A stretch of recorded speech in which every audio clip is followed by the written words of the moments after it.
Assalamualaikum warahmatullahi wabarakatuh. Salam sehat kawan Diska. Kembali lagi kita berjumpa di Info Sehat, informasi seputar kesehatan. Tentunya masih bersama kawan Diska yang terus berkomitmen memberikan seputar informasi terupdate tentang kesehatan, tentunya untuk kawan Diska di rumah semuanya.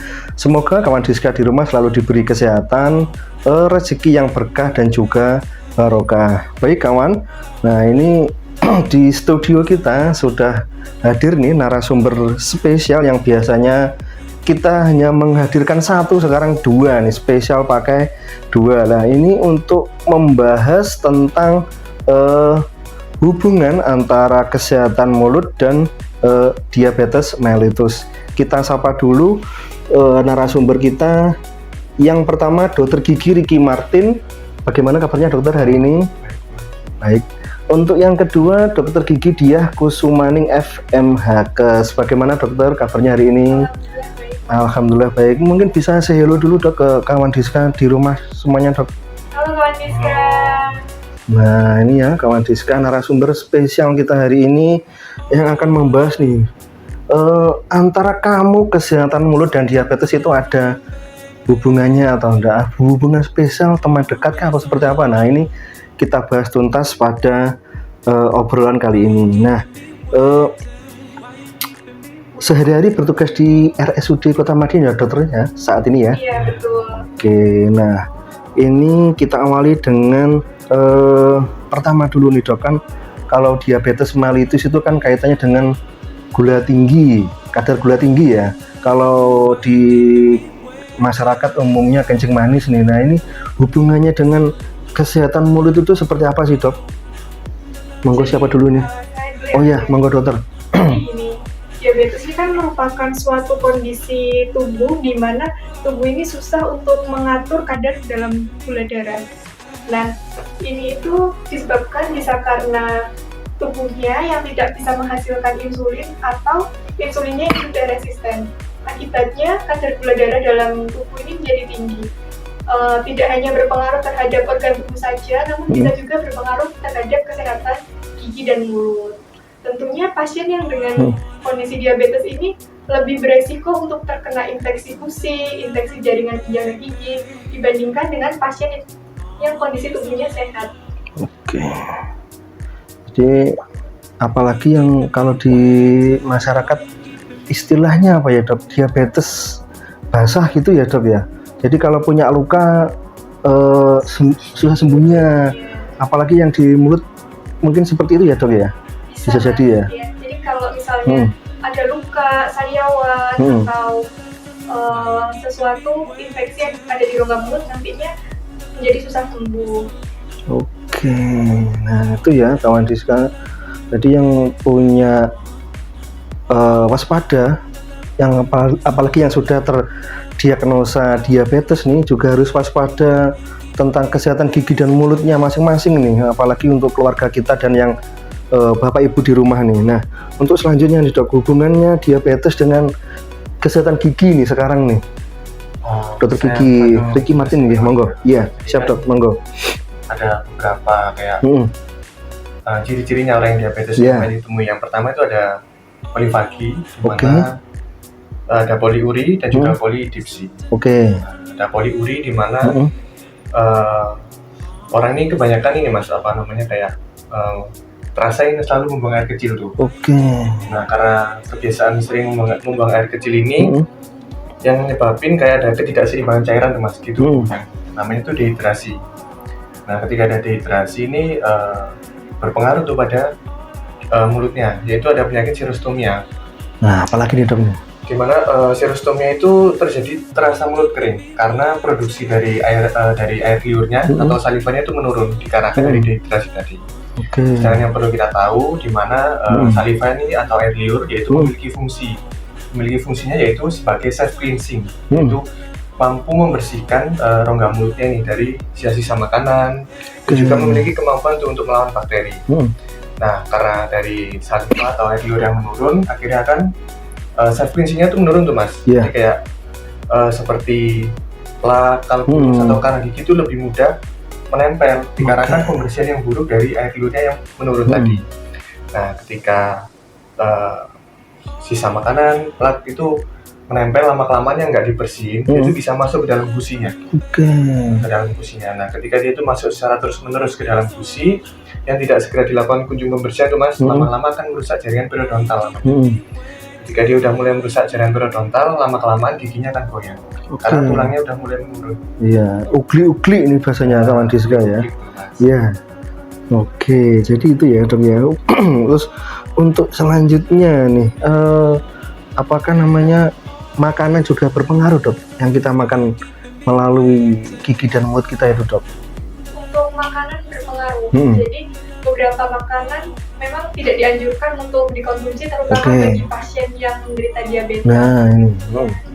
Tentunya makanan yang seperti apa? Makanan yang tinggi gula, tinggi karbohidrat, karena nanti akan mengakibatkan gula darahnya semakin tinggi sehingga semakin besar resikonya untuk terkena penyakit di rongga mulutnya. Oke, nah itu ya kawan Diska. Karena apa yang kita makan itu ya apa yang kita hasilkan. Yang kita makan junk food, terus es teh jumbo ya itu yang dampaknya yang kita rasakan seperti itu ya. Benar betul ya dok ya. Apalagi gaya hidup sekarang nih. Makan makanan yang manis, nah, manis. Iya, mageran, nah seperti itu. Baperan, nah seperti itu yang nomor 2, 3. Seperti admin saya ini dok. Nah untuk selanjutnya nih dok, terus gejala yang harus kita waspadai ini dok, yang dari apa namanya penjelasan yang rongga mulut tadi dok. Untuk gejala yang perlu diwaspadai, terutama gejala yang ada di rongga mulut ya. Untuk pasien diabetes ini perlu waspada yang pertama apabila pasien merasa gigi gusinya mudah berdarah, terutama saat menggosok gigi. Terus terlihat bengkak, jadi ukurannya itu nggak seperti biasanya, mungkin gusinya terlihat agak bentol-bentol kayak membesar gitu mas daerah celah-celah giginya itu. Terus giginya terasa lebih panjang. Sama kalau udah parah nih berlanjut infeksinya, giginya menjadi goyang dan bisa lepas. Salah satunya itu. Terus yang kedua ada lagi gejalanya, kalau pasien mungkin terasa mulutnya ini terasa kering seperti yang tadi dijelaskan sama dokter Iki, bahwa penyakit diabetes ini dapat menurunkan laju aliran saliva atau air ludahnya. Nah, ketika mulut kita ini terasa kering, maka self cleansing atau pembersihan ini menjadi kurang optimal. Akibatnya apa? Selain mulutnya terasa kering, giginya juga bisa mudah terkena karies atau lubang gitu. Selain itu pada pasien diabetes sariawan. Kalau sariawan biasanya normalnya kan 2 minggu dia sembuh dengan sendirinya. Karena sariawan sendiri ini proses penyembuhannya bisa dari respon imun tubuh untuk melawan pembentukan lukanya. Nah, ketika pasien ini menderita diabetes dan respon imunnya kurang bagus sehingga penyembuhan lukanya ini bisa lama, lebih dari 2 minggu. Nah, ini perlu diwaspadai dan perlu dikonsultasikan kepada dokter gigi untuk dicari tahu apakah memang pasien diabetes ini dari tubuhnya sehingga gula darahnya tinggi sehingga pembentukan lukanya kurang bagus, atau memang dari penyebab sariawannya yang belum dihilangkan gitu. Itu ya kawan Diska. Kalau untuk pasien diabetes dok, periksa rutin ke dokter gigi itu ada seminggu berapa kali kah atau 1 bulan berapa kali, itu gimana dok? Berapa kali? Estimasinya apakah ada kah? Jadi untuk pasien, sebenarnya mau pasien diabetes atau non diabetes itu tetap harus rutin ke dokter gigi 6 bulan sekali. Kenapa harus 6 bulan? Karena dalam periode waktu 6 bulan ini kita perlu tahu apakah ada gigi yang udah mulai rusak, sehingga kita bisa melakukan penata laksanaan lebih awal sebelum kerusakannya lebih jauh lagi dan susah untuk diterapi. Namun untuk pasien dengan diabetes ini kan sudah istilahnya kayak sudah punya kondisi sistemik yang dapat memperberat atau beresiko untuk terkena penyakit ya mas. Nggak perlu 6 bulan, terlalu jauh waktu itu, sehingga mungkin perlu 3-4 bulan mungkin bisa ke dokter gigi. Ketika tidak merasa gejala, tapi kalau pasiennya udah merasa ada gejala gusi berdarah, giginya terasa goyang, sakit, atau sariawannya sembuhnya lebih dari 2 minggu, nah itu bisa langsung ke dokter gigi. Jadi itu ya kawan Diska, tanpa harus menunggu gejala atau periode waktunya tadi itu ya alangkah baiknya periksa rutin ke dokter gigi. Nah, untuk selanjutnya nih dokter nih, untuk tips sekarang perawatan gigi nih untuk penderita diabetes nih, dokter Vicky nih. Ya, monggo dok. Mas, gimana nih cara merawatnya kan pasien diabetes kan? Yang tentunya itu pasti lumayan berbeda nih antara pasien biasa dengan diabetes kan ya. Dimana kan pasti lebih rawan tuh untuk terkena dari penyakit dari periodontal dan mulutnya tuh. Jadi yang pertama itu kita tetap kontrol dulu, kontrol gula darahnya, yaitu sebagai salah satu pemicunya yang bisa menyebabkan kerusakan pada gigi, yaitu dimana pasien yang diabetes ini harus rutin rutin kontrol ke spesialis penyakit yang mengontrol diabetes tersebut. Yang pertama itu kita harus rutin mengontrol gula darahnya, kemudian harus melakukan pembersihan secara rutin gigi. Itu dimana pembersihan yaitu dengan cara menyikat gigi 2 kali sehari. Kapan sih waktu yang ideal untuk menyikat gigi? Yang pertama itu pagi hari. Pagi hari itu pagi setelah sarapan, dan malam itu sebelum tidur. Yang kedua yaitu kita juga membersihkan sela-sela gigi tuh. Biasanya itu kan penyakit orang yang terkena diabetes biasanya itu memiliki penyakit gusinya menurun tuh mas, atau rosesi namanya. Jadi kita tuh harus membersihkan celah-celahnya juga. Gimana cara membersihkan celahnya? Yaitu bisa menggunakan namanya dental floss, atau yang orang bilang itu biasanya kayak benang. Materi yang minggu kemarin nih kawan Diska nih, jadi refresh nih. Menggunakan benang, caranya yaitu kita kaitkan tuh ke 2 jari kita, kemudian kita tarik ke depan ke belakang gitu. Kemudian yaitu bisa juga itu kontrol seperti yang disampaikan oleh dokter dia, yaitu mungkin lebih sering kontrol, karena kan orang biasa aja kita perlu 6 bulan untuk gigi, itu orang sehat, sedangkan dengan pasien yang memiliki kemungkinan lebih beresiko untuk terkena penyakit gigi harusnya lebih sering kontrol ke dokter gigi seperti itu. Nah kalau untuk rokok juga itu berpengaruh kan dok? Ya, rokok tuh ahli hisap ya, harusnya tuh nggak boleh merokok ya pasien diabetes tuh. Karena lebih beresiko kan mas. Dia udah punya pemicunya diabetes ditambah rokok, jadi jangan merokok.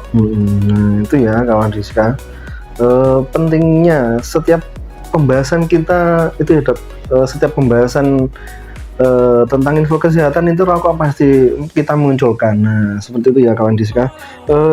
Untuk selanjutnya nih dok, ada pertanyaan ke admin? Nggak ada. Nah ini kalau nggak ada pertanyaan sekarang saya nih dok yang bertanya nih untuk dokter Nina.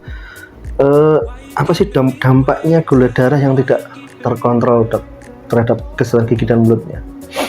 Untuk dampaknya seperti ini mas, jadi kan pasien kan punya diabetes, kondisi gula darahnya tinggi, seperti yang tadi dijelaskan sama dokter Iki. Kalau gula darahnya tinggi, laju aliran saliva atau air liurnya itu kan menurun.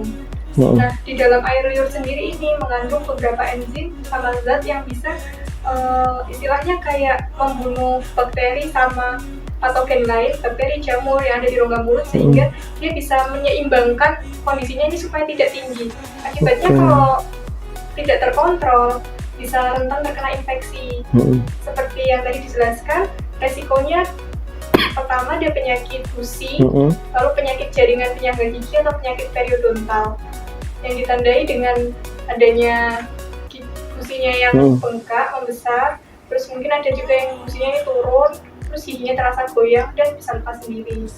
Nah, kalau dampaknya yang lain kalau itu dok, untuk penggunaan obat kumur itu dok, itu apakah juga dianjurkan dok? Karena mungkin resiko gusinya tadi yang berdarah, terus giginya mungkin mau copot, itu penggunaan obat kumur di masyarakat seperti apa dok? Kalau untuk penggunaan obat kumur sendiri dalam mengatasi radang gusi mungkin boleh digunakan, karena obat kumur ini mengandung antiseptik yang dapat membunuh bakteri, jamur yang ada di rongga mulut. Namun penggunaan obat kumur ini juga perlu diperhatikan mas, karena tidak boleh digunakan selalu setiap hari terlalu sering. Takutnya nanti flora normal atau bakteri dan jamur yang memang seharusnya ada di rongga mulut ikut mati juga. Jadi diperbolehkan tapi penggunaannya memang harus dibatasi ya dok ya, mungkin seperti itu. Nah untuk penderita diabetes nih dok, kan kebanyakan yang saya lansia lah, itu kan giginya sudah ada yang copot atau gimana, itu kalau untuk pembuatan gigi palsu itu seperti apa, Dok? Mungkin maksudnya sisa akar giginya gitu. Iya, kan mau bikin kalau orang sepuh kena diabetes kan biasanya giginya Masih ada, cuman masih ada. Nah, copotnya itu satu persatu, Dok. Biasa. Ya kan tadi kan ada hubungannya tuh Mas antara yang diabetes kan bikin giginya keropos Iya. dan juga bikin giginya goyang. Nah, untuk kalau pasien yang ingin dibuatkan gigi tiruan, dimana tuh karena ada namanya sisa akar gigi itu Mas, dimana sisa akar gigi itu gigi yang udah keropos hingga tinggal sebagian gitu, yang nggak utuh. Jadi itu wajibnya dicabut terlebih dahulu. Karena kenapa dicabut? Karena sisa akar gigi kan pasti ada bakterinya tuh di dalamnya. Nah, kan kalau kita ilustrasikan, kalau kita mau memakai dari gigi tiruan, di mana masih ada sisa akar gigi, pasti akan ketutup itu Mas, atau bertumpuk gitu kan. Nah, dimana ada istilahnya kita tuh menyimpan bakteri di dalam mulut yang ketutup sama akar gigi itu tadi. Jadi harusnya tetap harusnya diambil terlebih dahulu baru dibuatkan gigi tiruan. Ya, tadi kan ada pertanyaan juga dari Masnya. Sebenarnya kan kalau diabetes bisa bikin giginya goyang tuh atau lepas. Nah, pertanyaan itu kan tadi harus diganti juga kan sih Mas, kalau gigi yang lepas tadi kan. Kalau menurut saya sendiri itu harus diganti. Kenapa harus diganti? Karena kita mengilustrasikan ini gigi Mas. Jadi kan ini gigi. Semua yang hilang ini gigi yang tengah nih Mas. Otomatis gigi yang tengah kan hilang, dia kan ada ruang. Di mana ruang yang kosong ini pasti diisi oleh gigi tetangganya. Tetangganya yang samping-sampingnya ini. Akhirnya gigi tetangganya bisa miring tuh Mas. Nah, kan juga gigi yang kedua itu ada namanya harus kontak, harus atas bawah bertemu. Sedangkan kalau gigi atas dan bawah itu tidak bertemu, lama-kelamaan gigi yang lawannya itu namanya supraposisi atau keluar dari soketnya. Jadi semua dia bisa, yang atas bisa turun dan turun bisa ke atas. Karena kayak gravitasi itu tadi. Jadi misalkan yang bawah nyuwun sewu giginya sudah copot, yang atas masih ada. Nah itu yang atas bisa itu Dok.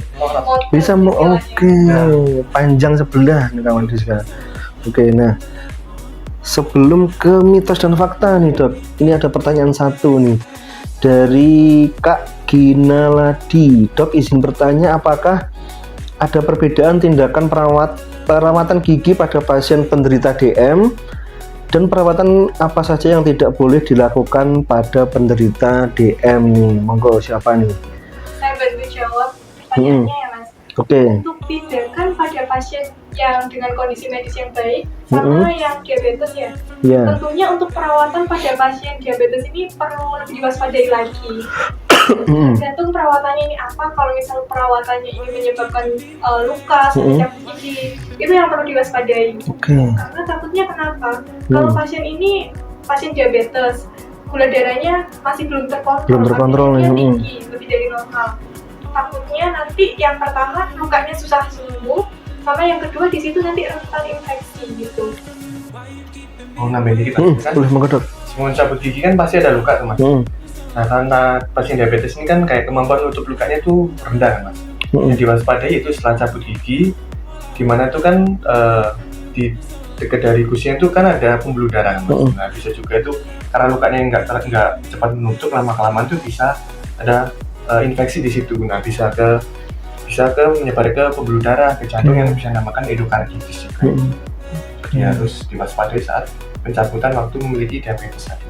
Ya, jadi itu ya kawan Diska, pentingnya kontrol rutin tadi itu. Kalau mau bikin gigi pun juga pasti dianjurkan di dokter gigi ya Dok ya. Kan di masyarakat sekarang kan banyak ahli bikin gigi dan teman-temannya. Nah seperti itu kan yang dianjurkan tetap ke dokter gigi ya Dok ya, untuk cabut gigi dan lain-lainnya. Kan untuk menghindari kasus-kasus yang tadi ya Dok ya, apalagi pasien atau orang yang beresiko diabetes tadi. Nah ada pertanyaan lagi Kak Amit. Nah kita lanjut ke mitos dan fakta nih Dok sekarang nih. Nah kalau rajin gosok gigi nih Dok, apakah pasti aman dari penyakit gusi ini? Mitos atau fakta nih? Mitos. Kenapa nih Dok? Karena kan gini, kalau misalnya pasien ini sudah rajin untuk gigi ya, meskipun dia pasien diabetes. Tapi kalau pasien diabetes ini gula darahnya tetap tinggi, dia tetap memiliki resiko. Nah, penyakit hidung. Itu sikat giginya rutin kawan Diska, tapi konsumsi gulanya juga rutin. Nah, itu resikonya di situ. Nah, lanjut lagi nih Dok. infeksi gusi bisa memperburuk kontrol dari diabetes nih. Itu satu fakta nih. Fakta nih Mas. Nah, kenapa nih penjelasannya nih? Karena ini Mas kan tadi di awal gimana diabetes sama penyakit gigi itu kayak two-way relationship. Jadi jadi ada hubungannya itu. Jadi kayak diabetes itu bisa nyebabin penyakit di gusi dan sebaliknya. Jadi kalau tadi itu kenapa bilang fakta karena infeksi pada gusi itu bisa mengganggu pada hormon insulin. Jadi hubungannya dua arah gitu ya dok ya. Nah, jadi dua arah kawan Diska. Kalau tidak dua arah jangan dipaksakan seperti itu. Lebih baik mundur perlahan. Nah, kita lanjutkan lagi nih kawan Diska nih. Penderita diabetes itu apakah sebaiknya periksa giginya lebih sering nih? Kenapa nih dok? Karena kan untuk pasien normal aja dianjurkannya 6 bulan sekali untuk periode setiap bulannya untuk mendeteksi dini adanya kerusakan atau penyakit yang ada di rongga mulut. Nah, dengan pasien diabetes ini, dengan pasien yang beresiko, tentunya kita perlu waktu yang lebih singkat daripada 6 bulan. Mungkin bisa dilakukan lebih sering, seperti 3 bulan sekali atau 4 bulan sekali. Takutnya kalau misalnya udah terjadi kerusakan yang lebih parah, penanganannya nanti yang lebih kompleks. Nah, lebih kompleks lagi ya kawan Diska. Jadi sebelum terjadi apa-apa lah itu mending cek rutinnya itu dibiasakan seperti itu kawan Diska. Nah, lanjut kita lanjutkan dok nih mitos faktanya nih. Kemarin saya sempat melihat dok di berita di media sosial, di televisi, ada salah satu pasien yang cabut gigi itu selang beberapa hari itu mengalami kebutaan dok. Nah, itu mitos atau fakta sih dok sebetulnya? Mitos. Jadi mitos ya dok ya? Iya, beritanya mungkin dari berita hoax gitu. Nah, itu sudah banyak menyebar dok kemarin itu dok. Kan mungkin sama netizen itu dikait-kaitkan sarafnya itu dari mata ke gigi itu nyambung. Apakah fakta atau mitos? Mitos ya dok ya? Nah, penjelasannya karena dok? gini, kalau dari saraf dari gigi itu tidak ada hubungannya dengan saraf mata. Tapi kalau infeksi gigi bisa menyebar ke mata, bisa. Karena di sini kan ada sinus dan lain-lain. Khawatirkannya nanti infeksi dari gigi atau sisa akar itu masuk melalui pembuluh darah dan sinus atau menjalarnya bisa kemana-mana. Bisa mata, bisa ke otak, jadi meningitis. Ke jantung bisa juga jadi endokarditis. Ke hati bisa dok?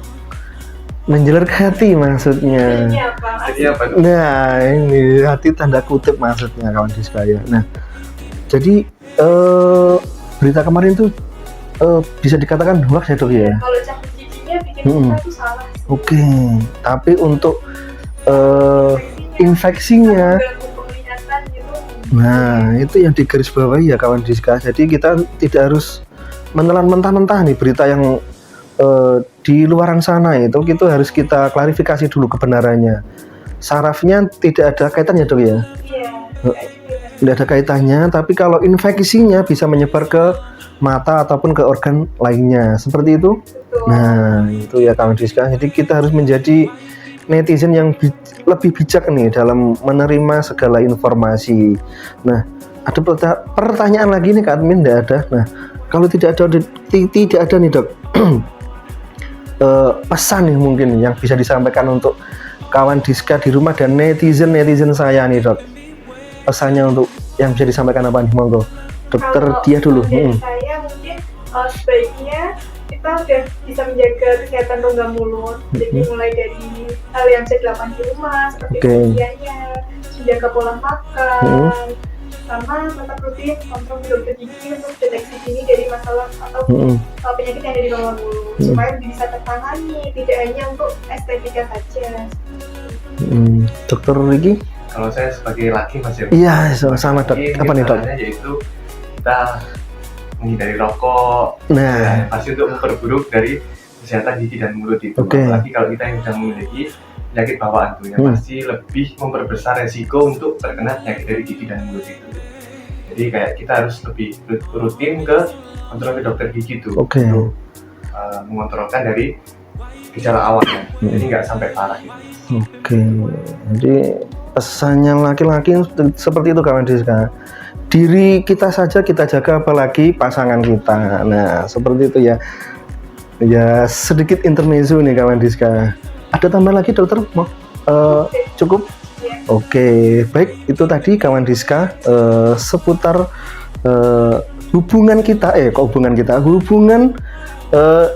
kesehatan gigi dan mulut dan diabetes mellitus. Jangan lupa tetap saksikan IG kita @promkes_kota_madiun dan subscribe YouTube kita @kawandiska5145. Terima kasih dokter sudah hadir di studio dan sharing obrolan kita pagi ini. Nanti semoga di episode selanjutnya bisa ketemu lagi nih. Ya, salam sehat untuk dokter. Terima kasih kawan Diska. Salam sehat selalu untuk kawan Diska. Terakhir, wassalamualaikum warahmatullahi wabarakatuh.